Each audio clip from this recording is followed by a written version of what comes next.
On this week's FPL Happy Hour, I hope you're standing to attention, and I don't mean your little member, Rob, because we have a general in town.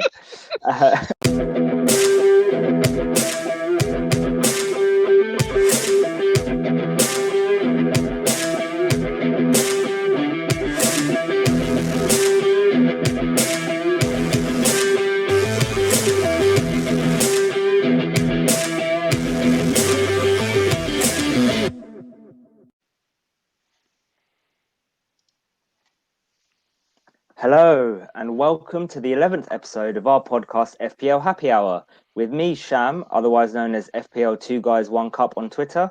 And myself, Rob, otherwise known as FPL Panda. Rob, how are you, mate? Yeah, really good. Got a bit of a cold though, so Man flu, yeah? Yeah. I won't cough on the screen over to you. Don't want you catching anything. It's Rob, bad enough with our scores this week, let alone. well, Getting a mine's cold not as too well. bad, actually, Yeah. but we'll talk about that soon. Rob, it's that time again. We've got another legendary guest, and this time we've pulled out all the stops. I hope you're standing to attention, and I don't mean your little member, Rob, because we have a general in town. We are in the company of FPL royalty, a Goliath in the FPL community with one of the biggest followings, if not the biggest, 145,000 Twitter followers.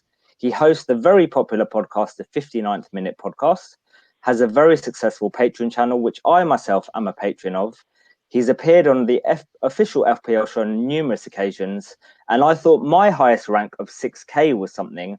Our guest tonight boasts three top 500 finishes, and at the time of recording, he's currently in the top 10K. It's none other than FPL General, aka Mark. Mark, how are you, mate?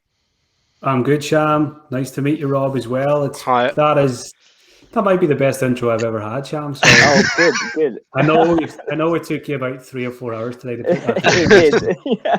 It was worth it. So thanks for that. That's a very nice intro. So yeah, things are going well.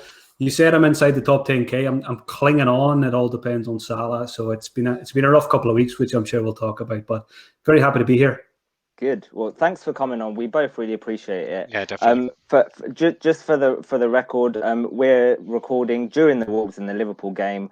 So when we talk about it, it's kind of on the Monday night. So when you're listening, you probably already know what's happened in the Liverpool game. So before we get into the meat of the pod, as we do with all our guests, we've got a few questions for you just to get to know you a little bit more. So Mark, do you want to just tell the listeners a little bit about yourself, and then I've got a couple of questions for you? Yeah, sure. So I'm Mark, better known as FPL General these days, Irish, but been living in Scotland now for 5 years, playing fantasy for as long as I can remember. Started FPL probably when I was 14 or 15, which is half of my life ago now. So it's been a long time. Had some pretty good finishes, and I've luckily managed to turn this into a full-time career now. I've been full-time FPL. I can't exactly remember how long it is, but it's about 2 years, maybe 2.5 years. So it's took a while to get to where it is now, but yeah, very, very lucky, living the dream, and hopefully long may it continue. Good stuff, mate. So the first question we've got for you, I know that you're a big Man United fan. So if you could have any player in the world at United right now, who would it be? First of all, commiserations, Sham, on the result at the weekend. You brushed over that one. I did brush it off. I still haven't spoken to Rob about it either. He's a United fan as well. I was gonna pull out the Man United jersey for the podcast, but I thought it might be a bit too much. So what was the question? Who would I like to see at Manchester United? And which player? Yeah. I think it's got to be Haaland. I mean, the way Haaland's playing for Dortmund at the moment. Hopefully, Ole can somehow pull the strings and get that one over the line before he leaves the club himself. So yeah, I'm not confident that we'll get him, but yeah, it would be pretty amazing to get Haaland. That's a good answer. I've not heard that. When we asked James, he said Mbappe, didn't he? So I think what if do we you asked think, Rob, Haaland as well? Yeah, I think I wouldn't say no to Mbappe, but if we've got players that can play on the left wing whilst we need a striker, and there's no better striker in world football at the moment by a long, long way as well. Yeah, he's incredible, and he's the sort of player that he'd be your top striker for the next 15 years, 10 to 15 years. 'Cause he's only like 20, 21, so he's going to be around for a long, long time. He'll break a lot of records. Like he's already broken records. And he's got he'll have sell-on value in 5 years' time, right? So... Yeah, it's just incredible. Right, Mark, second question. What's your greatest footballing memory? That's a tough one, actually, when you put me on the spot to think of. The first thing that comes to mind is Champions League 1999. I was an 8-year-old Manchester United fan. I don't even know if I was a Manchester United fan for that Champions League final, but I was just starting to really follow them. And I remember being in my living room by myself watching the final against Bayern Munich, where we scored the 2 late goals, Solskjaer and Sheringham. So that one always stands out when I think of not just my first real football memory, but one of the best, because I think that sealed the deal for me to become a proper Manchester United fan then. Okay, and then the last question is, what rank do you think you'll finish this season? If things keep going the way they're going, I'll be outside the bloody top 100k. I think four game weeks ago I was ranked like 2.5k, and I'm on 4 red arrows in a row now, just hovering around the 10k mark. So I've still got my wild card, so I'm confident. My aim at the start of every season is top 10k, and even though the last few weeks have felt absolutely awful, I've got to step back and remember and realize I'm still in the top 10k, just about. So that's still my goal. If you offered me 9,999 now for game week 38, I would snap your hand off. Nice. Okay. Well, I can only aspire for the top 10k at the moment with my rank, and I think Rob, so can you pretty much. Yeah. Right. It'll be great to finish in the top 10k, but yeah, every It week would. that goes past, it gets further and further away. Indeed. Right. So now we've got the introductions out of the way. Let's talk FPL and getting stuck into tonight's pod. So in terms of the agenda tonight, we'll be discussing the Blank Gameweek 29, some possible free hit drafts, wildcard planning, and answering some of your questions. But before that, let's take a quick look at how we're getting on for Game Week 28, with the majority of fixtures completed and Liverpool and Wolves underway. So Rob, who do you want to bring up first? Let's go with Mark's first. The guest can go first. Right, Mark, I was going to suggest we just skip this part of the podcast and go straight to Blank Gameweek 29. So what moves did you make this week, Mark, and how's it going? What did I do? I brought in, I don't even want to talk about this. I brought in Gareth Bale for Harvey Barnes. So at least the guy I sold, at least he outscored the guy that I sold. I guess that's the only positive. Yeah. He got me 1 extra point than Harvey Barnes would have got me in the last game week. So yeah, not a great transfer. Obviously, he was actually close to getting a 59th minute shoutout this week. I think it was 56 or 57. So obviously it's a bit worrying now as well about him playing the next game, because his reaction wasn't very good when he was taken off. So it'll be interesting to see how Mourinho takes that. So overall, I think I'll get Rafinha off the bench for Gundogan. That'll give me 39 plus whatever Salah does against Wolves. Captain Kane blank. The only game I watched at the weekend was actually the Spurs game, and it was an absolute nightmare. Sitting through 90 minutes with the triple up of Son going off injured, Bale going off early, and then Kane scoring offside and then hitting a post as well. It was a bloody roller coaster. I was that angry. The United game was on after it, and I didn't watch it. I just recorded it and watched it the next day, because I couldn't sit through not owning Bruno Fernandes for that one either, given the Spurs guys playing. So yeah, it was another disappointing game week. Cancelo and Diaz at least did the business. Yeah, Watkins got the assist. Melier sitting on the bench with a nice 11-pointer. So I'm sure we'll talk about him later, because I'm actually tempted to play Melier over Martinez in the Blank Game Week. So I'm sure a lot of people are considering that. But yeah, overall not great. But hopefully last game week before the international break can hopefully go into it with a green arrow. And hoping Salah does something for you tonight then, yeah? Yeah, exactly. I think Salah's performance will determine whether I drop out of the top 10k or stay in it. So I really need him to do something. All right. Rob? Yeah, lots of yellow flags for me after this game week. Traore went off early, and then Son, like we said, Bamford as well. But then, staying on Calvert-Lewin, got rewarded with the return there, which I'm happy with. Having Diaz and Stones, John Stones coming out with another goal. It's unbelievable. The guy never scored. I think he had one Premier League goal before this season, and now he's got 3 this season. All in the last, 2 or 3 months. Was great. Martinez, gutted about the last minute goal there. I still think it was probably the best option, best chance of a clean sheet this week was Villa defence, and it was just gutting, and having Newcastle's centre half, Jamal Lascelles, have to score for them again. Just shows the problems that Newcastle have attacking, and I'm sure we'll come to that when we talk about Game Week 29. Currently sitting with 48 points once I've got Soufal coming in for Gundogan. It's a small green arrow, just like 2.5k, 3k green arrow for me, which also probably relies on Salah this evening, as I haven't got him. If he does anything, it probably end up being a red arrow for me. But it's just an annoying game week mainly because of the injuries. I can deal with it being if it was a red arrow, but how I was set up, I was planning almost to be guaranteed a green arrow next week.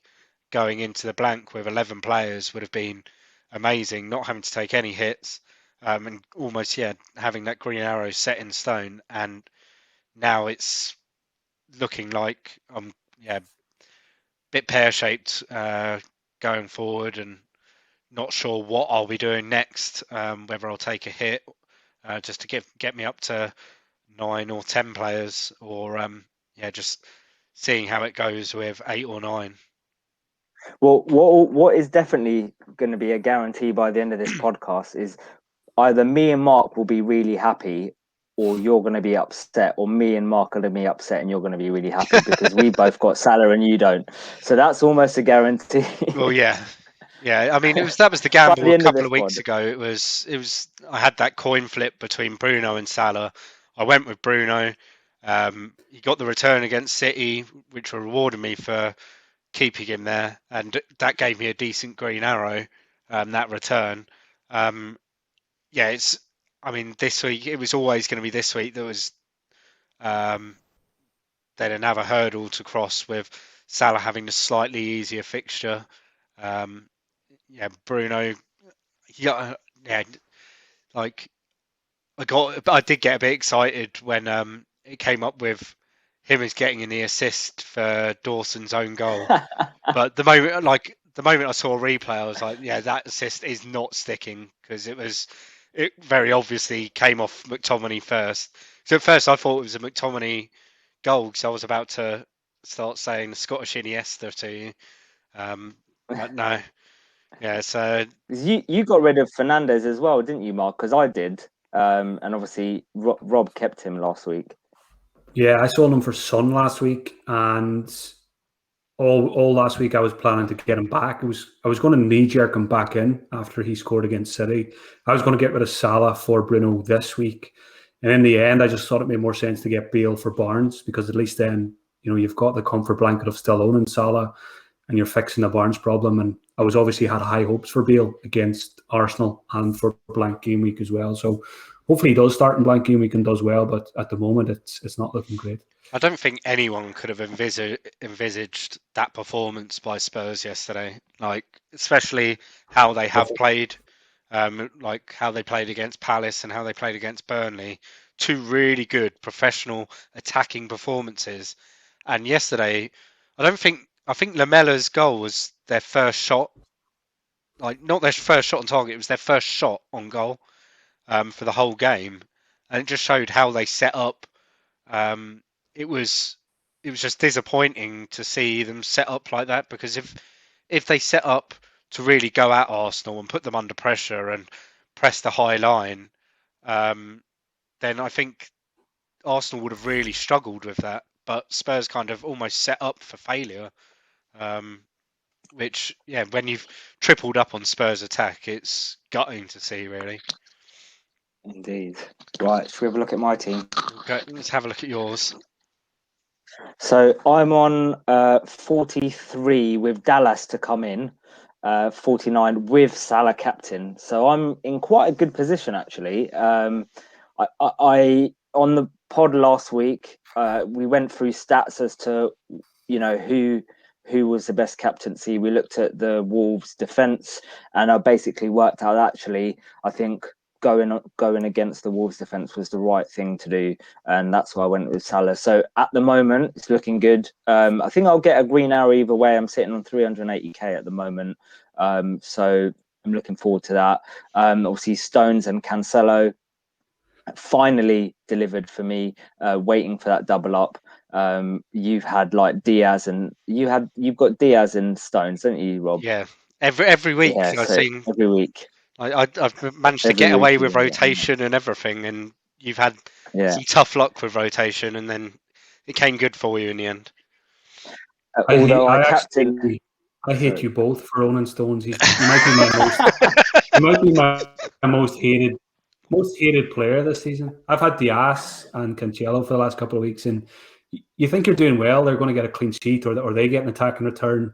I think wasn't it the game where Diaz scored first, and you're like, great, going to outscore all the Stones owners this week, and then Stones pops up and gets one in the same game. And then I got the notification this weekend that he scored again. I don't know how he keeps doing it. Yeah, he's unbelievable. I'm just going to have to buy him, I think.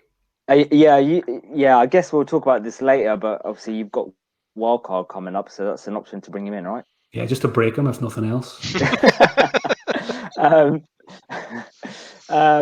I had Gundogan, like most people. Obviously, he didn't play. Lookman didn't get me anything. But one player that I really wanted to get in this week, and I called it on the pod, but I just couldn't fit him in because, I wanted Calvert-Lewin for this fixture against Burnley. We've got Blank Gameweek 29 coming up, and that was in Iheanacho, and I called it on the pod. I said, I really like Iheanacho, and I prefer him, to Vardy. And one of the things that we spoke about a few weeks ago was having Blank Game Week, beer goggles on, where you're kind of just focusing on Game Week 29 rather than looking at the next fixture ahead. And I think this is just one that slipped away for us. If there wasn't Blank Game Week 29, I probably would have brought him in. But yeah, so that was disappointing not to get that. But yeah, overall, not a bad game week, and hopefully some more green arrows await with Salah Hall tonight. But we shall see. Right. Let's go through our first hot topic, and that will be the bulk of our pod tonight, and that is Blank Game Week 29. And we thought the best way to discuss this was to go through fixture by fixture with players we think that are best to target, whether that's for free hitters or non-free hitters. And after we've gone through all four fixtures, we'll show you some free hit drafts that we put together. So hopefully this section will be useful for those on a free hit and for those that aren't on a free hit. So the first fixture is Fulham v Leeds. So Mark, what players do you have in your team from this fixture, or what players do you think you'd be looking at getting in? Yeah, so at the moment, I've got Rafinha, who I think a lot of people will have. And if they don't have him, there's a good chance they might bring him in this week. And I'm sure most free hitters will stick him in there as well. He's just such a good player. He hasn't delivered the points in the last couple of games, but he always looks good. He always passes the eye test. Can't see him being at Leeds for too long, to be honest. I think that guy could play for anyone. So I've got Rafinha and I've got Meslier. So I've got to decide, do I play Meslier against Fulham or Martinez against Spurs? And no, I'm probably leaning towards Meslier, which a lot of people might think is crazy because Martinez has been a machine this season. But I mean, the way I'm looking at it is if I'm going to captain Kane and back Kane to do well, why should I start Martinez if I don't think he's going to get a clean sheet? So I'd probably be going in with Meslier and Rafinha. Obviously, I feel fortunate not to have Bamford at the moment, and the selfish non-owner in me hopes he misses the Blank Game Week because I've got my 3 strikers. I've got Antonio, Watkins, Kane, so I won't be switching any of those for the. So I was resigned to going in without Bamford. So I'm kind of hoping now that he misses out altogether, because obviously if he does play, he's probably the single biggest threat to my rank in the blank game week. He'll be the highest owned player that I don't have. Will I buy a third Leeds player? Possibly. I quite like Dallas against Fulham. It's good to see Leeds get a clean sheet against Chelsea, even though Chelsea haven't been scoring many recently. Obviously, we need to see what the story is with Bamford's fitness. If he was past fit, I think he's a great option as well. Fulham don't interest me that much because I always fancy Leeds to score. I think they'll score against Fulham, so I'm not really interested in their defenders or their goalkeeper. They don't score many goals themselves. I think Madge is okay as a punter, or Lookman is probably the best of the lot from their attack, but don't have a huge amount of interest in this game, to be honest, apart from Rafinha, really. So outside of yourself, then, would you recommend any Fulham players for free hitters? Is that something that you think? Well, if I was on a free hit this week, we'll see the draft I put together later. But to me, it's not very exciting because there's probably 2 ways you can go about it. You can go in with your free hit and get the players that most other people already have. Your Kanes, your Rafinhas, Martinez, or you can go for it and hope that the popular guys don't do well, and you go for a few left field options. And that's what I would be very tempted to do, just to have a bit of fun. It's only one game week. It could be a disappointing game week anyway, even with the popular assets. So I'd be tempted to throw in at least a couple of differentials. So someone like Madja, I like for that reason. Maybe people who have more faith in Fulham defensively than I do against Leeds. Areola is obviously a great goalkeeper. One of the centre backs, or Aina are options as well. I'm trying to think of Leeds. Someone like Harrison possibly, but he hasn't been starting every game, which is a slight concern. Rodrigo. If Bamford's out, Rodrigo, I think he would be a very good option actually for free hitters this week. So yeah, if I was on free hit, I'd probably be going for it, and I think it would be there'll be quite a few left field options because it looks like it's going to be an awful game week anyway. So why not have a bit of fun with it? What about yourself, Rob? Just touching on that, like I said last week, I think that the Fulham Leeds game potentially has the chance to be like the most exciting game out of the game week. Like you'll have 2 teams really, like Leeds don't know how to play but attacking football, and Fulham will be desperate to come away with 3 points, whilst the other games in the game week either a bit cagey or I just can't see the quality there. So I think it will be, for those on a free hit, definitely like as Mark said, the most fun to get some players involved in. Personally, I think that Bamford, the prognosis was a dead leg for him, so you'd expect him to still play. I think like the way that Leeds are, they won't like go, I have a rest, because he's going to get 2 weeks off afterwards anyway for the international break. So it might be a case of like, are you feeling 90%? Yes, then you're starting, because even though Rodrigo is there, he hasn't really done what people may have expected him to do for Leeds this season. I think Bamford. I obviously own Dallas as well. My thinking is I'll probably bring in Rafinha this week. He's going to haul at some point. Like he in the double, did he come out with a goal and 2 assists a few weeks ago, which was as close to a haul as we've got from him. But I can see him doing it, where he could come out with a couple of goals, couple of assists in any single game so far this season, and why not do it against Fulham on Friday night? So I think, and his ownership will probably be other than Bamford, probably one of the highest in the game as well. Bamford and Dallas as well. His ownership probably be the 3rd highest in that game. I'm tempted. That might be out of my 2 free transfers, that'll be my fun transfer. Bring in Rafinha, see how he does. If he does well, then he's there for game week 30 against Sheffield United as well. For me, so yeah, it's definitely the move I'm I've looking looked at. I'm looking at bringing in Rafinha. I don't have him. I think he's the one that is going to hurt me if he doesn't go off. And I think so. He's got to be my number one. You know, I've heard mixed reviews that in terms of on the game. You know, a lot of people think it's going to be tight. Some people think it's going to be high scoring. This game was 4-3 in the reverse fixture, right? I think it was the first game of the season or near the beginning of the season. It was 4-3. I know Fulham's defense is a lot better. But I don't know, something tells me this is going to be quite an open game. And that's why I think getting attackers in this game isn't a bad thing. And Dallas, you know, he is basically an attacker. I know he won't get you points for a clean sheet if they score, but he can score in any game the way that he plays.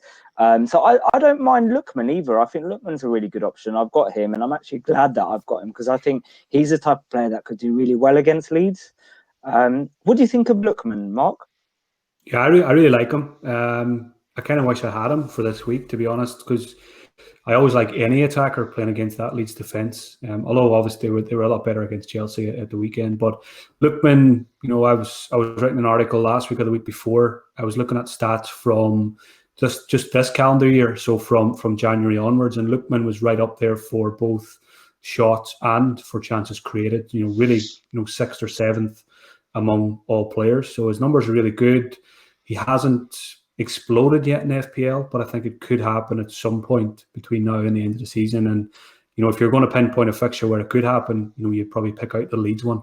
So, yeah, I think Lookman could be a nice pickup for people. You know, and I think for free hits, he's probably not in the draft I put together, but, you know, I think if it came to it and I was on free hits, I probably would have him in there. Okay. So essentially what we're saying is definitely Bamford and Rafinha, if you could, or depending on Bamford, because we don't know whether or not he's going to play yet. But if he looks like that, you know, he's going to be playing, then you really want Bamford and Rafinha, and then potentially one other Fulham player. Right. So let's move on to Brighton and Newcastle. Mark, what's your thoughts on this game? How do you think this one's going to pan out? I think it's the team with the highest XG and the team with like the lowest, right? I'll tell you one thing, Sham. I will not be watching this game. Brighton, Newcastle. I mean, whatever the wife needs done around the house that day, I'll do it, no problemo. I'll do the ironing. Give me something to do. I'll do anything. Don't make me watch Brighton, Newcastle, please. So I don't have any players at the moment from Brighton, Newcastle. I've got one free transfer, and I haven't thought too much yet about what I will do. But I think one possibility is get a Brighton player, because I probably fancy Brighton to beat Newcastle. You know, I'll always back players and teams when they come up against Newcastle. I think Brighton, that win will do them the world of good in the last game week as well. So probably a defender is my first thought. You know, Dunk. I've been shouting him for a couple of weeks now, and obviously he gets the goal the week before the Blank Gameweek when he's probably on quite a few people's benches, you know, getting him ready for Blank Gameweek 29. So I like Lewis Dunk. He's always a big threat from set pieces. You know, he even takes a few set pieces himself from the edge of the box. So I like him. I like the goalkeeper. If you don't have a goalkeeper for this week and you want to get one, I think Sanchez is a nice cheap option. But again, going back to free hit, if I was on free hit, I'd be tempted to go against the grain and get some attackers from Brighton. You know, Trossard, possibly Mopai. You know, they're players you never really want to own in FPL, but they're players that I quite like when it's just 1 week and when it's a good fixture against Newcastle. So I really like Trossard. He'd probably be the one I would pick out there. If I was going triple Brighton on free hit, I don't think I'd be going triple defence.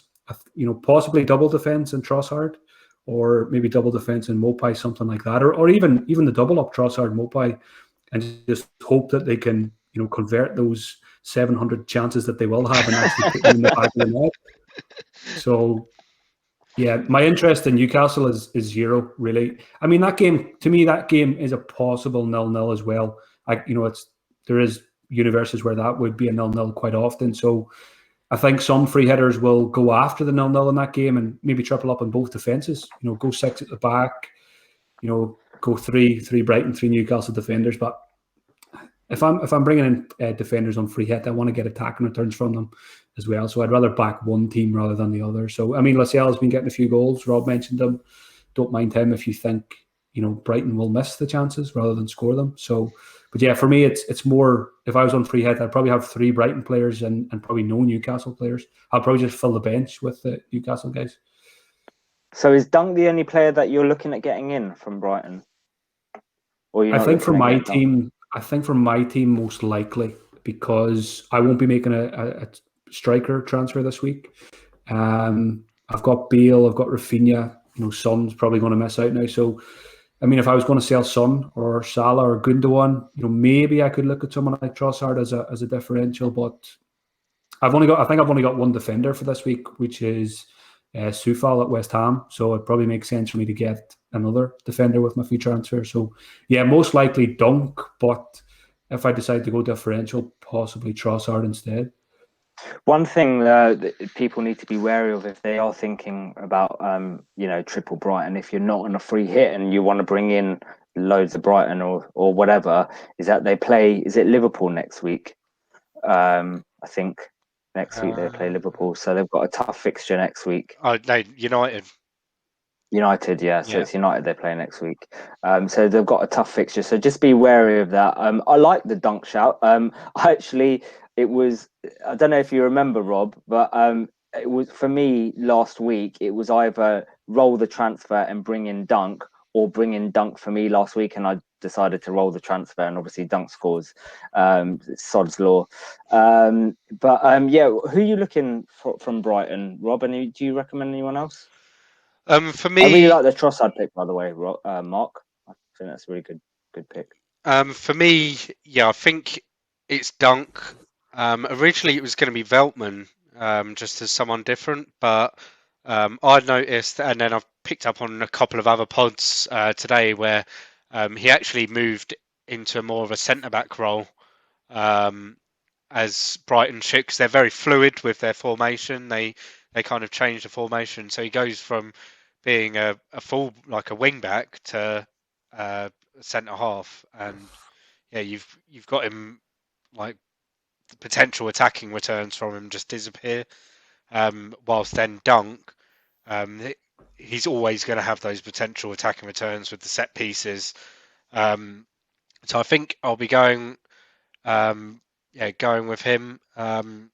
It's a tricky one. Like, it's something that over the next couple of days I'll really be weighing him up with other people, because of the game week 30 fixture isn't great for him against United. I'd back United to score. They'll be pretty much at full strength by then, fingers crossed. And so you've got to back United to score, especially after a couple of weeks break where they can sort of recuperate a little bit. Other than that, Trossard, Morpie, I don't think he's scored for a while, but his form at the beginning of the season was great. I think he was returning almost every game for the first few weeks of the season. If he can find that form again, then he's a great option. But it's whether he can pull it off in a one-off game week. It's, for me, it's gonna be Dunk. If I was on a free hit, I wouldn't shy away from tripling up on them, just because I do not think Newcastle have it in them to score.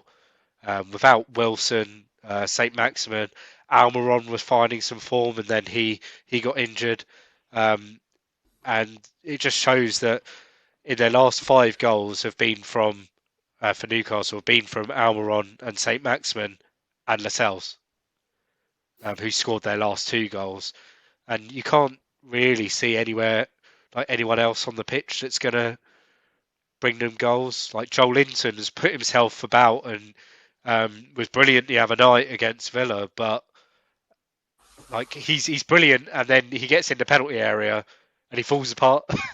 Does fuck all. Yeah. This was a stat that I read earlier. So Brighton are third for XG and first for XG conceded in home games this season, while Newcastle are 20th for XG conceded and 19th for XG in away games this season. Like, it's bound to be like a 1-0 Newcastle, isn't it, with stats like it's ridiculous. Well, you're talking about Brighton. Wasn't their 2-1 win against Southampton was the first time in ages that they'd been beaten on XG, but they actually went and got the win. And I mean, like the other night, Newcastle didn't really create many chances, and they get their goal with, I think it was their second shot on target in the 94th minute, and it's their centre half that does it. It's just and the problems with, like, you talk to Newcastle fans, like there's this huge issue with the club at the moment. They don't have a particular style of football that suits the players that are there, that are available to them at the moment. It might suit a full strength team with Wilson, St. Maximin, Almiron, all there, but at the moment they're trying to play a style of football that just doesn't play to the strengths that they have, and it's one of like Steve Bruce's things as a manager. He just maybe doesn't have that tactical nous that you need from a club that's really struggling with injuries at the moment. Yeah, I really like Trossard for that fixture and Dunk, to be honest. I would definitely be bringing in Dunk. And as I said to Rob earlier, I might be even captaining him because I want to go against the grain. Mark's face is like... He's like, just the eyebrows, just what? What have you been smoking, Sean? Who do anything for Twitter followers? As yes, that too. We'll talk about captaincy a bit later, but I'll tell you my reasoning. Right, next fixture is West Ham v Arsenal. What's your thoughts on this one, Mark? Yeah, so I'm going in at the moment with two West Ham players. I've got Soufal and I've got Antonio. So obviously I'm hoping for a West Ham win and a clean sheet for Soufal. Antonio's been pretty disappointing in the last two games. Yeah. You know, he's looked pretty quiet. Spent a lot of time on the wing. Didn't look 100% fit to me in the last couple of games. Maybe there's an issue there as well.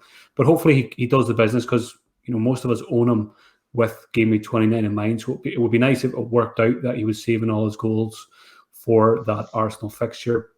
Now, on the other hand, Arsenal were very impressive against Tottenham. So I think this could be, you know, Rob mentioned there could be a few cagey games and this could be one of them. You know, it could be a low-scoring affair. You know, they're two pretty good defences. In particular, West Ham, I've been very impressed by them this season. So I don't expect Arsenal to score too many. And likewise, you know, I'd fancy Arsenal to keep West Ham relatively quiet as well. So I think this is a tough one for free hitters as well. You know, it's probably comes down to you need to probably back which team you think are going to win. You know, if you fancy Arsenal, you can get two or three of their assets, or vice versa. Or if you think obviously both teams are going to score, maybe just avoid the defenders and get your Antonios. Maybe take a punt on someone like Odegaard. You know, Smith Rowe was very good at the weekend. Obviously, big question marks over Aubameyang now. You know, it's come at the worst possible timing. You know, it's because I'm sure a lot of people on free hits, he would have been one of the first names on the free hit, and now it's a bit up in the air. You know, is he going to get his place back? You know, given how well they played, Lacazette did the business. You know, will he keep his place? So it's a bit scary to go for Aubameyang now. There was an article in The Athletic today, right, about him. Was that the one about leaving in the Ferrari at 6:43 or something? Yeah, so it seems like he skipped the warm down, which the other substitutes did. So it wasn't clear whether he had permission or not to do so. But it certainly doesn't look good. I mean, if he's leaving early and he's not doing the warm down after everything that happened. So I think it's enough probably to scare me off at the moment, unless there's some positive comments from Arteta later in the week, or, you know, Aubameyang probably needs to come out and apologise. So let's see if that happens, you know, between now and Friday. And if that did happen, maybe I'd be more likely to go there, because they probably will just brush it under the carpet once he does come out and apologise or whatever. But there's no sign of it yet. So I think this is a really tricky game in Game Week 29, and I really can't call which way it's going to go. Neither can I, to be honest. I was thinking the same thing earlier. I think this is one of those games it could go either way. What's your thoughts on this, Robert? Is there anyone that you're looking at? Originally, I was gonna take a punt on Aubameyang. I thought, this could be a great opportunity because of his form. Like he's scored the odd goal here and there in the last few games. Didn't he get a hat trick a couple of weeks ago? Was it him that got a hat? Did he get a hat trick a couple of weeks ago? I think he got a brace. Yeah. About and I thought where other people might be looking in other directions, it could have been a good little move to go from Gundogan to Aubameyang. But the events of yesterday, I wouldn't be confident in him starting. I think Arteta's done the right thing and made his stance very clear. Whether they should have made it public or not is another matter. But he's obviously made it quite clear that's their stance. If you're going to be late for games, don't care if you're the captain. You can sit on the bench. And then if he's left early as well, that obviously made it worse. Yeah, makes it even worse. But I mean, we all know with Aubameyang, he's been fighting for better contracts, and he's been right 1 minute he's out the door. Like this could be his yearly. Oh, let's get a new contract under the belt. Let's see how it goes. With West Ham, I think now we wouldn't have been saying this back in the early December, but they really missed Jesse Lingard yesterday. Like what a strange season when we're saying that. I think they missed having someone when they won the ball and were moving into an attack. They had one outlet, which was Antonio, and he was getting really isolated. And the United defence did really well, like a good job on him of isolating him. They didn't give him that space to run behind.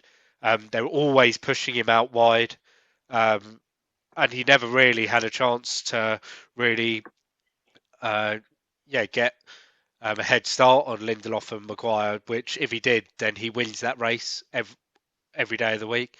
And I think it'll be a lot more interesting having Lingard, who we know loves playing against Arsenal. Like his record against Arsenal is unbelievable, and how he can then pull the likes of Luiz, and it was Gabriel yesterday rather than Holding in that centre half role. So whether between Lingard and Antonio, they can just pull one of them out and create that space for the other one in behind. I'd fancy West Ham to score. But as a West Ham fan, let me just give my opinion on Antonio the last couple of games. So he's been very much isolated. So I made the choice last week. I brought in Lingard instead of Antonio. One of the reasons was because I wanted to keep DCL, but the other reason was I noticed that Antonio is being a lot isolated. Like you see that game against Leeds, he didn't even have a shot, let alone a shot on target. He didn't have a single shot. Same thing yesterday, and he's like playing on the almost as like yesterday he played almost like on the left wing, and the game against Leeds he was just not getting any service to him, and Lingard was playing. I don't know. I just don't like Antonio. I personally I don't have him, and I don't think I'll be bringing him in unless Bamford's injured, in which case I might do, just because I know that everyone will be bringing Antonio in, and I'd be concerned, that if he of his ownership. But I don't think, I haven't been impressed with him the last couple. I don't actually like. I don't like any strikers really for this game week apart from Kane. And we'll see when it comes to my free hit draft. I would be tempted to go 4-5-1 or play 5 at the back and go after clean sheets, because Antonio doesn't look great at the moment. Watkins, never gets much, and it's a tough fixture against Spurs. Obviously, Bamford question marks now as well. So yeah, I'd be tempted to just go Kane up front and go either 5 in midfield or 5 at the back. Yeah. I think this could be a 1-0 or a 1-1 fixture, and it could go either way. I don't think it's going to be high scoring. Our defence, as you saw last night, is quite rigid. Like, we shouldn't have lost only 1-0 last night. We probably should have lost more, but I think because of our defence, we don't give much away in terms of Fabianski played well. Our defence generally has been a bit lot tighter, and Arsenal have been a lot better attacking. So it's going to be an interesting game. I'm really not sure how it's going to go. If Dan James's decision making was better, I think we would have scored 3 or 4 last night. I was honestly, I was screaming at the TV in the second half. The amount of times United broke away quickly, and then he was just misplacing the pass, either too far ahead, too far behind. There was one time there was 4-on-2 in a counter attack, and then he just smashed it at Fernandes. Yeah, and it's like half a yard behind him, and it's like you play it a yard in front of him, and as someone that captained Fernandes as well, like, if the ball goes in front of Fernandes, he either gets the goal himself, or I think it was Rashford that was overlapping him on the left, or he plays the assist to Rashford. And yeah, West Ham at the time were going for the equaliser, but they left themselves really open. If they go behind against Arsenal, I don't think will make those particular mistakes on decision making. I think they've got better players. I think they've got players that can make the right decisions in those times. If that was Aubameyang and not Dan James, it's a goal every single day of the week, because he either takes the player on because he's quality, or he plays it in and can get the pass right into Lacazette. If it's Pepe, he can do it right. If it's Saka, although he's doubt. I think if Arsenal get the first goal, they'll win, and they'll get more than one goal, because I think West Ham did look very vulnerable on the break yesterday when they were chasing. Right, and then the final fixture is Villa and Spurs. Mark, what are your thoughts on this game? Who do you have, and are you thinking of bringing anyone else in? I know you've got just before we jump into the last game, Sham, I'm going to go back quickly to West Ham Arsenal, because I think we skipped over 2 players who I think a lot of free hitters will be looking at. 2 of the best attacking fullbacks this season, Tierney and Cresswell. Oh yeah. So good point. Yep. Even if we think both teams will score in that game, if West Ham score, Cresswell's got a pretty high goal involvement anyway this season, and likewise Tierney's so good going forward. He was really impressive against Spurs. So even if you don't fancy clean sheets in that game, I still think Tierney and Cresswell are 2 really good options in that one. Is it one that you think non-free hitters should be bringing in?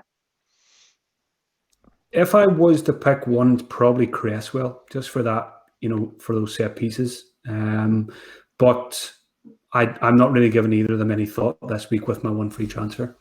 I'd probably rather do something exciting in attack than get one of those guys this week, because it's, like we said, it's very hard to predict which way that game's going to go.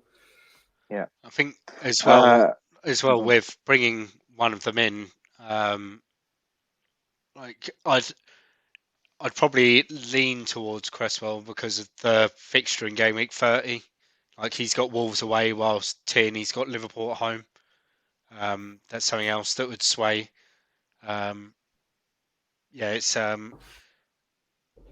think that and the set pieces for Cresswell, he takes a lot more set pieces than Tierney will, and maybe indeed. Yeah. All right. So Villa Spurs, Mark. Yeah, Villa Spurs. I've got Watkins and I've got Martinez, and I've got the disastrous triple Spurs attack: Son, Bale, and Kane. So it's not looking as good going into the blank game week as we thought it was. I was, going to be back in Tottenham to win that game against Villa, because Villa haven't been great recently. Spurs were looking much better until they played Arsenal. So now I probably rate it, a lot closer than I would have this time last week. Obviously, I'll keep Kane. I'll probably captain him, like most people will. I'll keep Bale and hope he starts. Son, we need to wait for an update, but I would imagine he'll miss out, given his hamstring. Watkins, don't like him. Looking forward to selling him on Wildcard, but he stays all this time because he's got the blank, and hopefully he delivers. We probably keep him for weeks and weeks for the blank, and then he'll probably blank to get us 2 points. But yeah, so my big decision really is Martinez versus Melia. I'd love to hear your guys' thoughts on that as well. Who would you start if you own both of them this week? Rob? Personally, I think I'd go.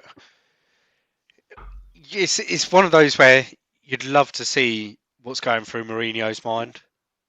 Because if he sets up like he did against Arsenal, then I want Martinez every day of the week. But because you can almost, you're just heightening that chance of a clean sheet. But yeah, I'm at the moment I'd lean towards Meslier because of the clean sheet chance, and I think he might get he might pick up a save point as well. But Martinez could, even if he doesn't keep the clean sheet, you could still pick up 4 or 5 or even 6 points with save points and bonus. Like if he doesn't get, even if he doesn't keep the clean. If I was in your position, Mark, I'd probably go Martinez, simply because of your rank.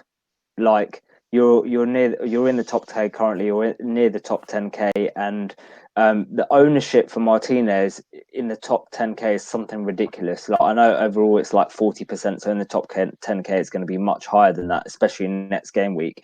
And if he does well and gets a 10 or 11 pointer, you're fucked. So that's one way to put it. Yeah. So to save yourself, I would go Martinez. Yeah. It depends how you want to gamble, right? Like if you want to gamble, then go. I think I'm gonna find this really hard. It's obviously not a big decision in the grand scheme of the season, but this week I kind of wish I didn't have Meslier on the bench just to take the decision away. And I've probably got the Chelsea clean sheet for Leeds in my mind now. Obviously, Martinez has been frustrating recently. I like that Leeds didn't have, I think the centre-back pairing of Struijk and Llorente, I think that's better than when Cooper plays. And obviously, Calvin Phillips is back as well. So, I'm talking myself into Meslier here. I really should probably just stop and go and look at the stats from Leeds for the whole season rather than doing this. But yeah, why I find it hard is because I never like to let ownership dictate my decision. And my gut instinct is to go Meslier now. But the only reason I would go Martinez is probably ownership. And if I stick to my golden rules, I probably shouldn't do that. So it'll be interesting to see who ends up between the sticks on the weekend. What's your thoughts on the Villa Spurs game, Rob? I think a lot of it is down to whether Grealish is fit. We've been saying it for the last 3 or 4 weeks, however long it's been since his sudden injury. Dean Smith, he's not giving it away, and he'll probably say on Friday morning, they'll probably have their press conference. He'll probably say, yeah, he's fit, he'll be playing, and he might not even make the bench. Come, was it Sunday evening they play? I think a lot of it relies on Jack Grealish. I'd fancy Villa to get something out of the game if it's him against Matt Doherty, because I think not only would Villa do well, but Jack Grealish will potentially come out of it with returns, and so would Watkins as well, because that's been the main thing that Watkins has made. He's had the problems hitting the woodwork and everything, but that quality of delivery from Grealish is just missing, especially with Barkley not getting minutes and being a bit seemingly out of favour at the moment as well, because he's the only real person at Villa that's got that quality of that final ball in the last third. From Spurs, it's Kane. I could take a punt on Mora.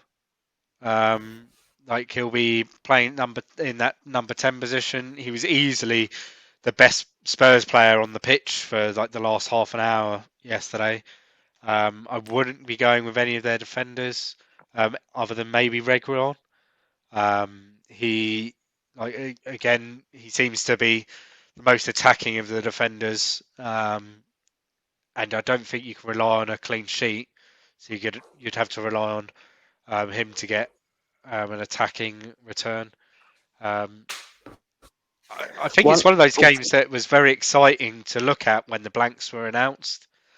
And then with injuries to some of the key players from each team, like Grealish, Son, it's kind of meant it's like, oh, do I really want to attack the game now?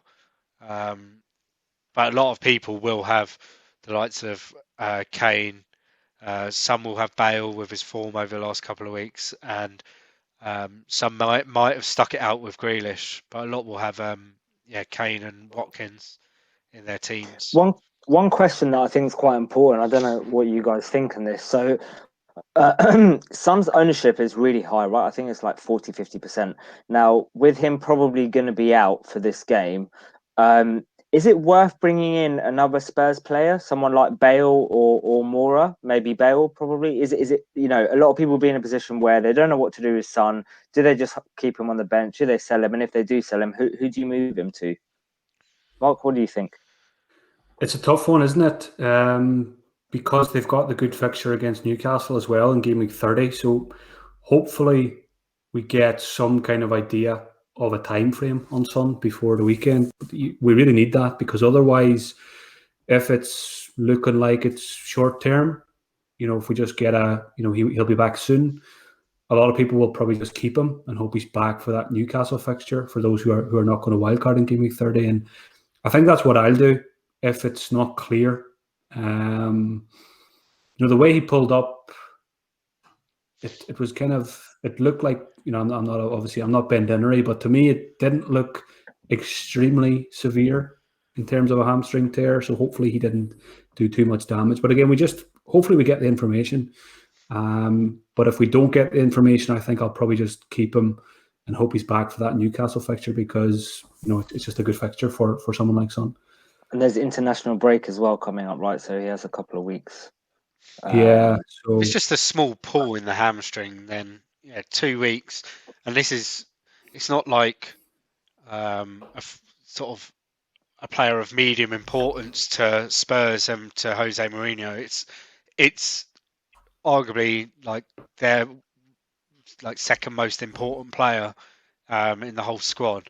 So Mourinho will want him fit. He needs him fit for especially for the games where they can win.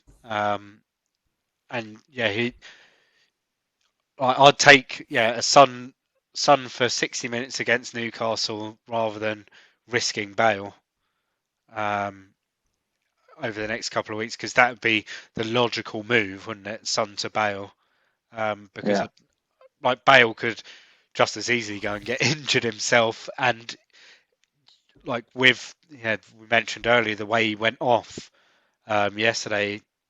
Is he even nailed in the team at Spurs? Especially with there's obviously been something going on in the first half of the season at Spurs with Gareth Bale and Jose Mourinho for him not to be playing. It can't just be fitness. It doesn't take 6 months for a professional footballer to get fit. It might take me 6 months to get fit, but not Gareth Bale. Right. Anything else on this fixture you guys want to discuss? Don't think so. I mean, if people have Matt Targett, you're probably going to play him. They were unlucky last game week with that clean sheet and the assist getting taken away as well. But yeah, I still think Targett's a decent option to have. I think if Grealish is back, and that's the general consensus, is he's probably back. I think that's even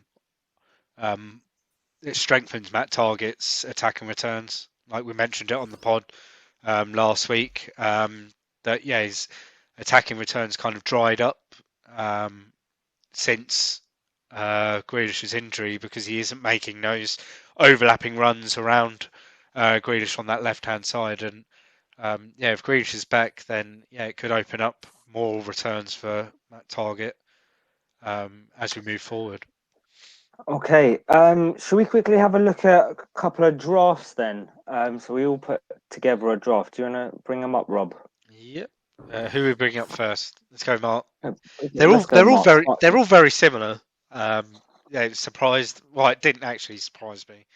They're all. Do you want to talk through yours, Mark? Yeah, so I put this one together this morning before catching up on all the highlights from the weekend. So I'll just run through it for the audio listeners. So the goalkeepers, Sanchez and Dubravka. So I would start Sanchez there and go after the Brighton clean sheet.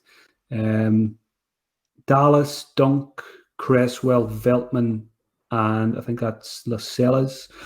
And then midfield, Aubameyang, Lucas Moura, Lingard, Bale, Rafinha, and up front, Kane, Bamford, obviously fitness dependent, and Antonio. But even since this morning, and having talked to you guys a little bit more about the blank game week, I think there's probably quite a few changes I would make here. Trossard's not in there, like him as a differential. I said I don't love the strikers that much, so maybe that would change around a little bit as well. It's again. I think the hardest part is that Arsenal West Ham game.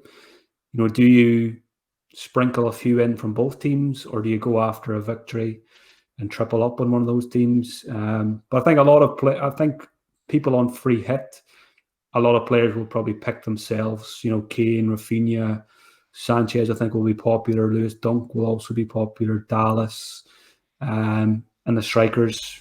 Even though he hasn't been great, I still think a lot of people will go Antonio and probably Watkins as well. So my feeling doing this free hit was I'm glad I don't have the free hit because it's not very inspiring, and I can't really see free hitters making up too much ground unless they go against the grain and it really comes off.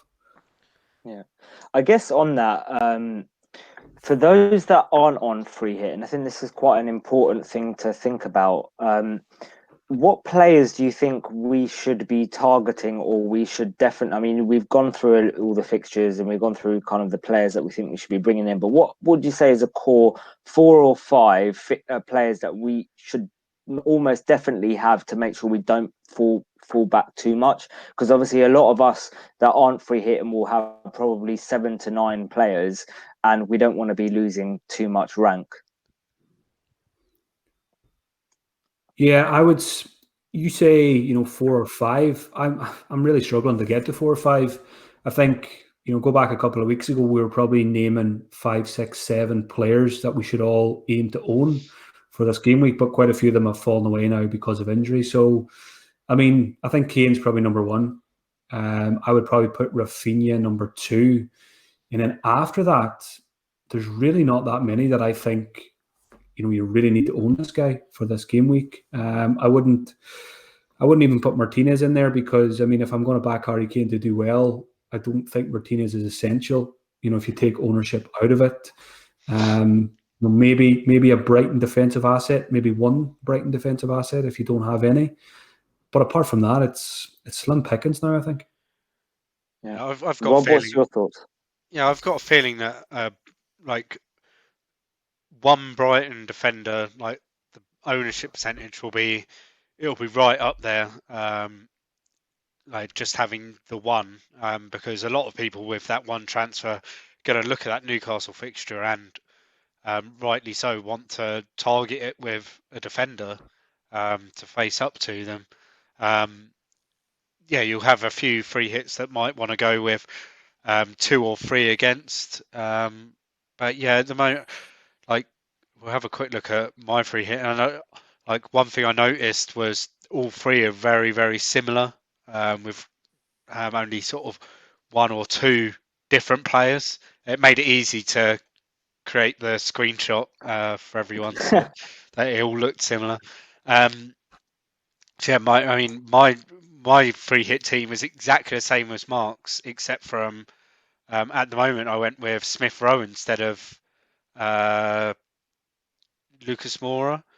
just because I thought he played really well yesterday against Spurs, and I think he'll, even if Aubameyang does play, he'll move into a more central position, or if Saka's out, he'll move out onto the right-hand side, like we've seen him a couple of times this season play out on the right. And he's, I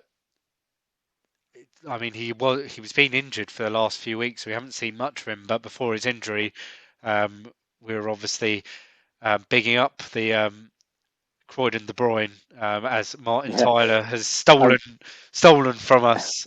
Rob, I'm going to stop you there for a second just to tell Mark, on our third or fourth episode that we recorded together, was it the first? It's the very first pod.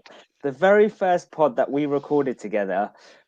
Rob made the error of saying that Emil Smith-Rowe was essential in FPL, and I've ribbed him every day since. At the time, he was a 4 million starting midfielder for Arsenal. 4.5. Yeah. No, he was 4 million at the time. And then once Rob mentioned that, he dropped down to 4.3. Yeah. And didn't it? But then the weekend after the pod was the FA Cup third round where he scored against Newcastle. Yeah. Yeah. So I was kind of, I didn't look as stupid then, but yeah. Do you know what? He was bloody excellent against Spurs, wasn't he? I mean, might not have even been playing if Aubameyang turned up on time. So deserves to keep his place now for that West Ham game. Yeah. I mean, he's out of everyone in that sort of 4 to 5 million midfield slot, which is normally reserved for reserves and youngsters. He's as good as anyone, even in the up to the 6 million. Apart from Rafinha, there's only sort of 2 or 3 others that are playing week in, week out, and I'd be confident of him keeping his spot, especially if Saka's injured. If Aubameyang is he's still not in Arteta's good books, then Smith-Rowe will play, because it looks like Ødegaard might have played himself into that number 10 role yesterday, because he was also very impressive. But yeah, going back to sort of picking a couple of players we think are important to the game week, I'd say Kane, Rafinha, maybe Dallas as well, because if he's already highly owned, if he does pop up with a goal or an assist, then you're probably very likely looking at a red arrow straight away from him, any returns from him this week, because I think his ownership's probably around 25 to 30%. It's still pretty high, and he'll be in 100% of teams this week of people that own him. So my free hit draft was very, very similar to that as well. I don't think there was anything. I think I just had Maja and Lookman that were different. So I think free hit drafts this week are going to be pretty consistent throughout. I just think for those that are non-free hitting, as long as, like you said, Mark, as long as you've got the Kane and the Rafinhas, and maybe a West Ham player and possibly a Dallas or something like that, then I think you've got most things covered. I think if Son is playing, you probably want Son as well. I think what this tells me, looking at those 3 drafts that we've put together, I think for those of us who don't have free hit, it's not scary. It's not scary going into this week with 8 players against those who have a free hit, because, look at some of those players. They're not really that inspiring. You can't even call a lot of these results anyway. So going into the game week, it doesn't look like there'll be a huge difference in scores between the free hitters and those who have 6 or 7 players for the game week. Obviously, that might not be the case, but at the moment, I'm not really, I'm still confident of getting a green arrow if I have 8 players this week. Yeah, I can't see it being like an average score of 65, 70 points across 8.5 million managers or whatever. I can see it being like, I think last week I said somewhere between 30 and 40. I think after the injuries this week, I'd say between 20 and 30 points could be a game week average. Like there's no games that scream goals out of any of them. I think a lot of people like the winners will be those that gamble at five, like on a 5 at the back. I really think that having 5 defenders this week could actually see you do quite well. You can't envisage lots of returns from any of the like big midfield or attacking players, really. Right, well, before we move on to our next hot topic, which we'll talk about wildcards briefly, let's just quickly talk about captaincy. So we've got a question from David Strom, which is, who's the best differential captain for this game week? Mark, who do you think? So I know, obviously, you and Rob were talking about Kane, and I'm sure most people will be on Kane. But if you want a differential captain, who would you be looking at? Yeah, I think the first name comes to mind is Rafinha, but he may not even be that much of a differential because I think quite a few people will actually be tempted to captain him, given how poor Spurs were against Arsenal. So I'm trying to think who else. If I didn't go Rafinha over Kane, someone, I think even Gareth Bale, you gamble that he plays and gets 70 minutes, and he could do well against Aston Villa, but it's quite hard to do that now after the early substitution last week. So I would go off the wall if I was looking for a differential. Trossard, Lucas Moura, Lookman. Dunk? Like that. I wouldn't go that far, I don't think. Why not? We think that Newcastle won't score. One simple reason. He's a centre-back who plays for the same team that Shane Duffy played for. Oh, yeah, that's true. And he fucked us a few years ago. Those scars, when I'm still playing FPL, when I'm 84 years old, I'll still be talking about Shane Duffy captain. So,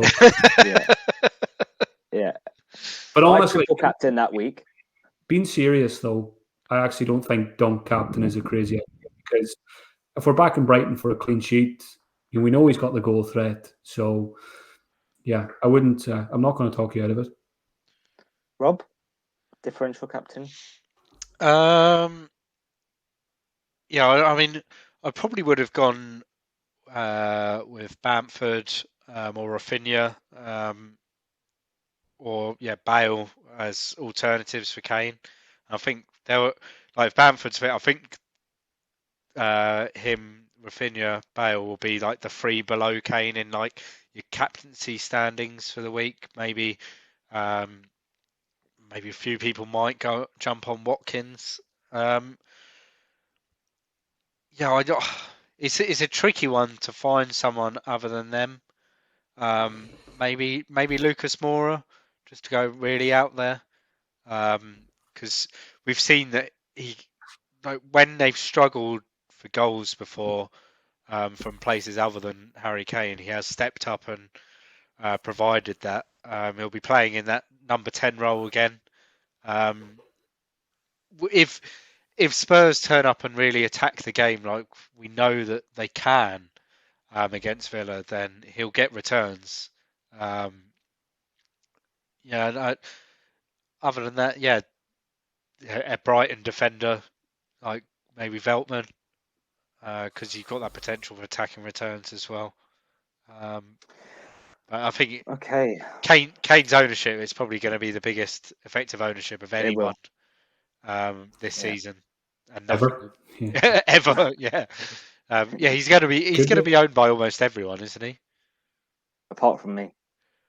Apart from you and the team and whoever is like the game week game week manager of the week, probably won't own Kane. They'll probably own like some 3 stupid players. It'll be Sham with his dunk brace. There we go. That's it. 2 goals, 3 bonus points, clean sheet. I can only. Kane will get a red card. Yeah. Okay, so I think that's enough game week 29 talk. Let's move on to some early wildcard thoughts. Okay, so wildcard thoughts. Whilst we've got the knowledge of Mark on our pod, we thought we would rack his brain with what his thoughts are for the upcoming wildcard. Mark, I understand you were thinking about wildcard 31, but after this week, you might be wildcarding in game week 30. Do you want to talk us through it and what your thoughts are around it?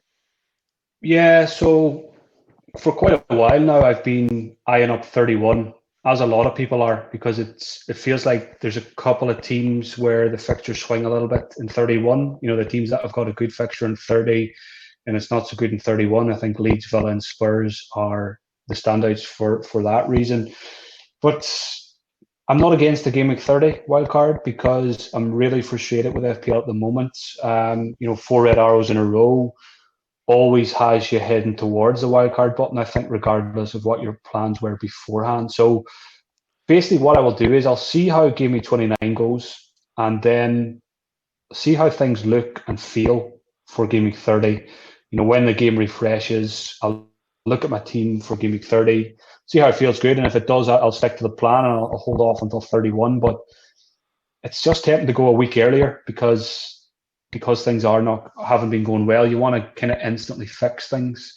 I think I know Chelsea play West Brom in game week 30. So you know, when I do wildcard, they're probably one of the teams I'd probably want 2 players from, you know, if not 3. So, you know, why not go in 30 with that in mind? You know, maybe get double Chelsea defence and someone like Havertz, for example. So Chelsea's one big factor in maybe going a week earlier. But again, I haven't looked at it too much. I'll see how 29 goes and then basically see how things look. But I honestly, I can't wait to wildcard because, you know, it's just, you know, when you're holding players for 29, you're holding players you don't want. So, you know, it would be nice to get rid of them right away in 30, but, you know, I'll see how things go. I can't wait to have a clear out. I think I'm going to, usually when I wildcard, I try not to make too many changes, but because I haven't enjoyed FPL the last couple of weeks, I want to enjoy the last 8 or 9 game weeks. And I'll probably be a bit braver with my picks on a wildcard than I would be usually, because for me, rank doesn't matter too much. You know, I'm 10k at the moment. If I finished 37k, would it bother me? Not really. I think more importantly is I want to start enjoying the games again, and I want to enjoy FPL for the final part of the season before we don't have it for 2 or 3 months. So I think I'll go a bit left field with at least 2 or 3 of my picks on the wildcard. Okay. I think a lot of people are going to, like you mentioned Chelsea, and we've got a question from Sean Henderson who asks, how many and who on Chelsea players are you considering to have in your team? Yeah, so I think the obvious one is probably Rudiger for value. His first choice. He's a goal threat as well. I'd be quite tempted to lose Martinez, I think, on wildcard as well. Even though he's been a machine this season, I'd be tempted to make the switch to Mendy and go for the Mendy Rudiger double up and just hope that they continue to keep clean sheets at the rate they've been doing.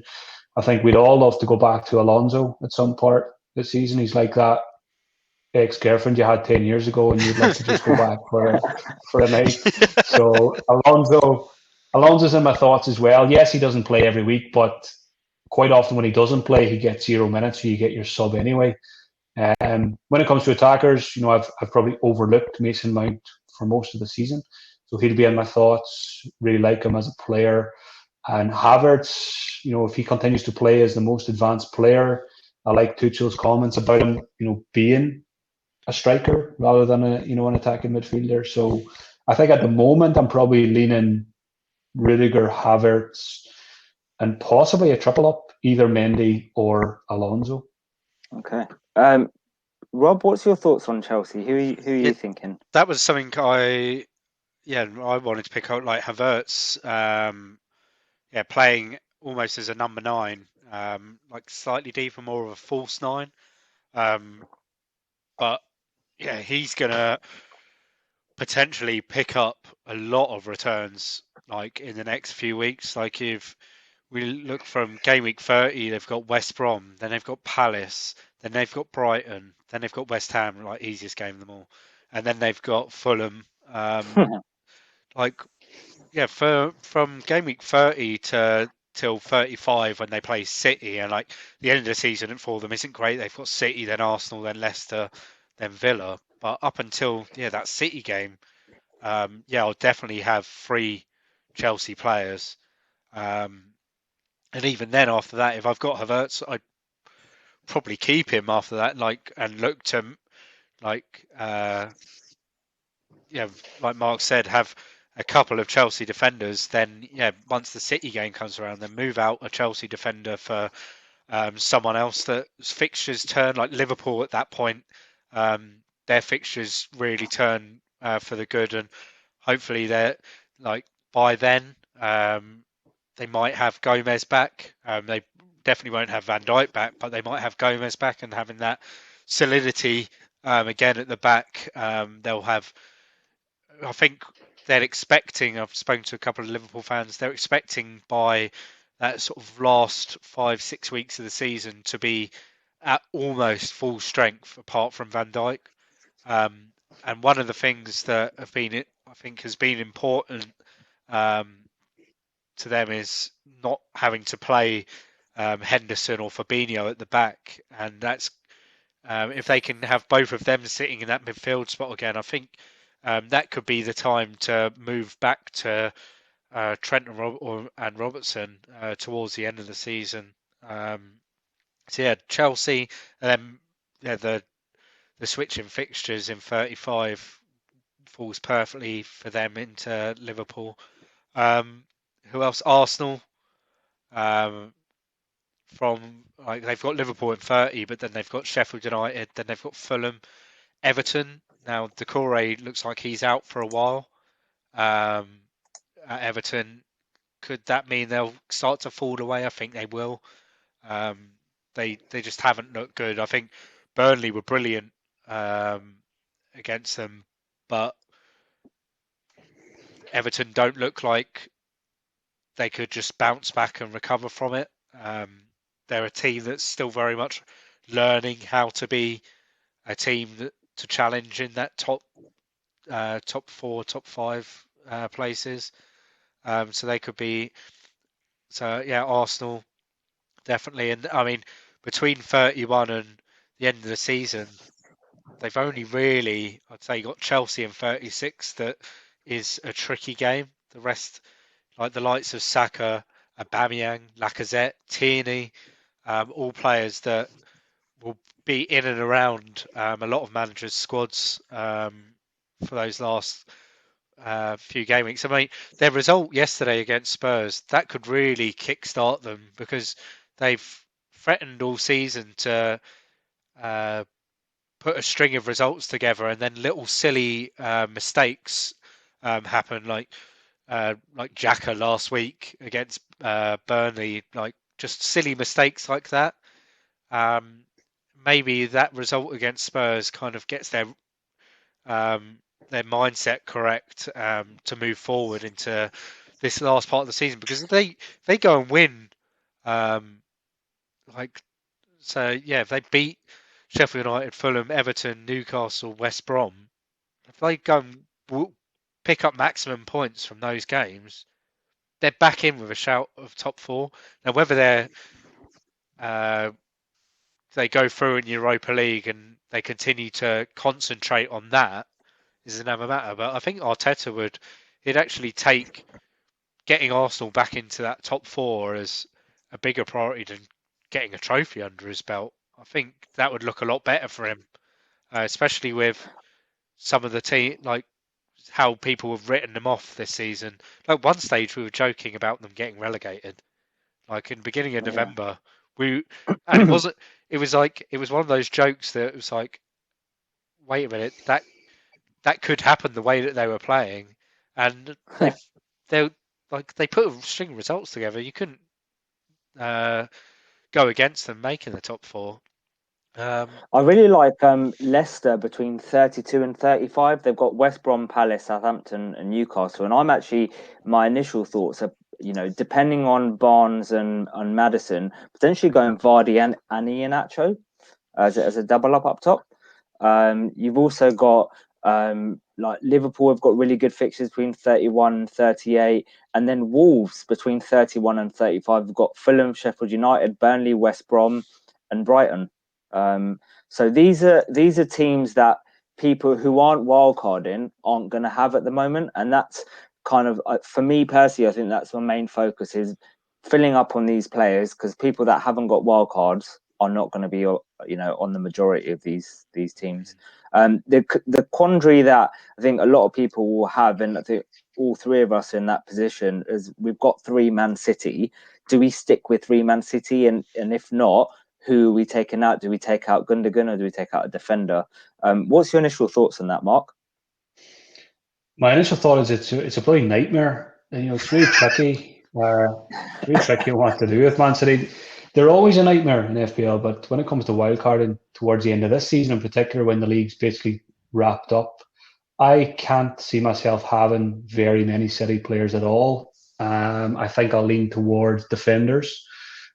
Diaz might survive just because he plays most games. But yeah, I definitely can't see myself having 3, 2 possibly, but possibly even just 1, maybe 1 defender, and just go elsewhere for players that I know will play every week, because I just hate Pep Roulette. And if I'm going to enjoy the last 8 or 9 weeks of the season, I don't want to be swearing, at Pep every Saturday when the team sheets drop. So another thing I think I'll be focusing on the wildcard is just teams that have something to play for. So I'll be probably have a heavy focus on the teams going for Europe, and maybe some of the teams battling relegation as well, and maybe not too many players from the mid-table teams with just 8 or 9 games to go. Yeah. Any thoughts on that, Rob, in terms of City? Yeah, I think Gundogan probably go as soon as this week for me, depending on in other injury news. But I think from the wild card, I'll probably just have 1 City, and it's likely, as Mark said, probably to be Diaz, because I think I still want a bit of defensive cover from them, because they're one of those that, like, if you're struggling to pick 3 or 4 defenders for a week, and you don't like the fixtures anywhere else, you can just throw in a City defender. And although the defence hasn't looked great in the last couple of weeks, they're still pretty reliable for a clean sheet.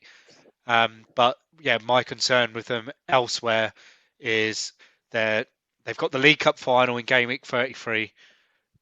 They're still in the FA Cup at the moment. They're still in the Champions League. Like, I can't see them going out of any of those competitions in the next couple of weeks. I'd still back them to come out of this season with at least 3 trophies, because they are that good. And the fact that now with Aguero looking back to fitness, I think Pep will start using him more. The rotation is going to be just unbearable, and I want to be able to enjoy the end of the season. It's been a tough season for a lot of reasons, and I just don't need Pep Roulette in my life. We've lived with it through this period of blanks and doubles and everything, and I've got lucky with it in the most part. But yeah, I think I'd be riding my luck if I was going to be doubling or tripling up on City players into the conclusion of this season. One last question before we wrap up the pod, and Mark, as a United fan, it'd be good to get your opinion on this. So I think a lot of people will be thinking whether or not, obviously, you took out Bruno. Are you looking at bringing Bruno back in? And what's your thoughts on Luke Shaw? Because, I think for me, he's going to be one of the first people that I have on my wildcard draft, but I'm just not sure about Bruno. Yeah, like I said, haven't given it too much thought yet, but I think the fact that I sold Bruno, I said to myself, I'll reassess it when the wildcard rolls around. So he's definitely not a shoo-in for the wildcard. I think there will be a question mark over him. Probably 50-50 at the moment on whether Bruno will come back in or not. And I guess it depends on how he looks between now and then. Luke Shaw, like you, haven't had him all season. He's just phenomenal. More chances created than any other player since the turn of the year, and just still such good value. So people like Shaw and Cresswell are probably in my thoughts, who I haven't owned all season. Jota is possibly another one if he's just such a cheap route into the Liverpool attack. So yeah, I just can't wait to play it. It's going to be a fun week building that squad. Yeah, it will be. Well, that's pretty much it on Wildcard. Obviously we've got a couple of weeks until we actually activate it. Maybe next week or the week after. So myself and Rob will be going through options in a lot more detail over the next couple of weeks, especially with the international break coming up. But we just thought we'd get your thoughts on it, Mark, whilst you're on the pod. Before we do go, what are both of your kind of final conclusions with regards to players that you're thinking about bringing in this week and captain? Obviously, I know both of you on Kane, but transfers wise, what are you thinking, Mark? I think it's going to be pretty boring for me this week. I've only got one free transfer. I've got my three strikers. I've got Rafinha. I've got Bale. So I'll probably add another defender alongside Soufal. So it's probably a straight shootout between, I'm just looking at the fixtures, Dallas at Leeds or a Brighton defender, probably Lewis Dunk. So, I mean, what's the more exciting option there? It's probably Dallas playing in a position. So I'll probably, I may go crazy. I may bench Martinez, play Meslier, and bring in Dallas and go double Leeds defence, which is not good for anyone's health. So yeah, it's gonna be Dallas or Dunk, and I'm probably leaning towards Dallas at the moment. And yourself, Rob? At the moment, yeah, a lot of it does rely on like injury news. But I think I am looking at moving Stones out this week, probably for Dunk. And at the moment, I'll probably just go Gundogan to Rafinha as well. Although I could take a little gamble and go for Bale. But I think Rafinha, I'm more likely to get 90 minutes out of him. And at some point, someone is going to stick him like 1 or 2 or 3 of the 15 crosses he puts in every week. And yeah, I think I kept Calvert-Lewin for the potential of the double in 30 or 31, but the fixture announcements today, I think Everton play on Monday night in 30 and in 31, which means they're very unlikely to double in either of those weeks, because they wouldn't have announced the fixture, like them to be playing on the Monday, if not. So yeah, I could go Calvert-Lewin to Antonio if I wanted to, but I think I'm better off just making those moves with the City players now. It means I can then come back after the international break, reassess, and have plenty of money as well in the bank to really attack game week 30, and then to have like a 1 week punt on someone before the wild card in 31. Okay. I'm looking at bringing in Dunk for me, most likely, and depending on the Sun news, possibly Bale to Sun, but I'm undecided at the moment, and I might be captaining Dunk. I'm not 100% yet. I really like Trossard as well, so I might even do Trossard for Sun, but I'm not really sure yet. But yeah, we shall see. Be interesting. Right. Is anyone considering a hit this week? Or is it just I was before, but with the news, with the kind of more thought about it, and with Sun potentially out in Bamford, I don't think it's worth a hit. I don't think it's worth a hit. Yeah, I don't think I'll be. It's not even crossed my mind to take a hit. I'm happy just if Sun's out, if I make one free transfer, I think I'll have 8 players, and I'm more.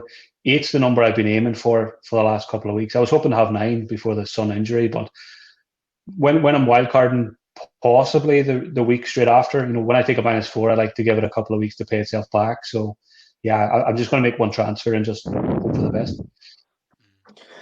Okay, well, that's a wrap, guys. Thanks very much, Mark, for coming on.